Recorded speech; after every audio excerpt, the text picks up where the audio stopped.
नवाज़ news में भलीकार आया संझा सैयद आऊं आहियां इशा युग सब खां पहिरीं शामिल कंदासीं हिन वक़्त जूं हेडलाइंस।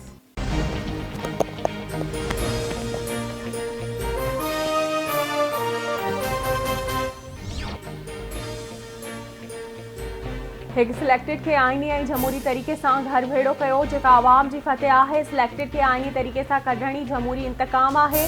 इमरान खान के अमेरिका न पर पीपीजे आलन कढियो जंहिंजी हिकमत अमली वाइट हाउस न पर बिलावल हाउस में जोड़ी वई। असां माण्हुनि खे न बढ़ाईंदासीं पर एके जी सियासत कंदासीं। ईंदड़ हुकूमती दौर पीपल्स पार्टी जो हूंदो। पीपी चेयरमैन बिलावल भुट्टो ज़रदारी जो शहीद बेनज़ीर भुट्टो जी वरसी के मौके ते गड़ी खुदाबख्श भुट्टो में जलसे के खिताब सन चवण ते क्रिकेटर के कंहिं इजाज़त ॾिनी त हूअ दहशतगर्दनि अॻियां गोॾा खोड़े। कुछ सियासतदान मुल्क तोड़ण ऐं विरहाङे जी सियासत करे रहिया आहिनि। जेकॾहिं दुनिया में मुल्क जो वक़ार बुलंद करणो आहे त अखियुनि में अखियूं मिलाए ॻाल्हाइणो पवंदो। शहीद बेनज़ीर जमहूरियत जी अलमबरदार ऐं ग़रीब जी लीडर हुई। असां ॾफेड़ ऐं कूड़ जी सियासत खे हमेशह लाइ दफ़न करे छॾींदासीं। मुल्क में दहशतगर्दी ॿीहर कर खयो आहे। दहशतगर्द ख़ौफ़ पखेड़े आवाम जे हक़नि ते धाड़ो हणंदा आहिनि।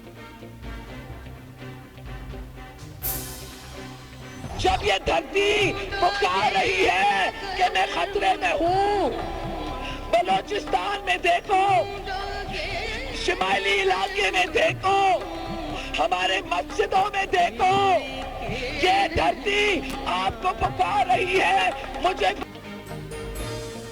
एशिया जी अज़ीम लीडर शहीद बेनज़ीर भुट्टो के अॼु यादि करण जो ॾिहाड़ो। शहीद मोहतरमा बेनज़ीर भुट्टो जी 15वीं वरसी इंतिहाई अक़ीदत ऐं एहतराम सां मल्हाई पई वञे। गड़ी खुदा बख्श भुट्टो में जलसो अॻवाणनि जो ख़िताब पीपुल्स कल्चर विंग तरफ़ां मुनक़द मुशाइरे में शाइरनि पंहिंजी शाइरी ज़रिए शहीद राणी खे भेटा पेश कई। मुल्क जी कुंड कुर्छ मां वॾे अंग में जियाला पहुतल अॻवाणनि ऐं जियालनि जे शहीदनि जे मज़ार ते हाज़िरी। जलसे जे हवाले सां सिक्योरिटी जा गैर मामूली इंतज़ाम कया विया।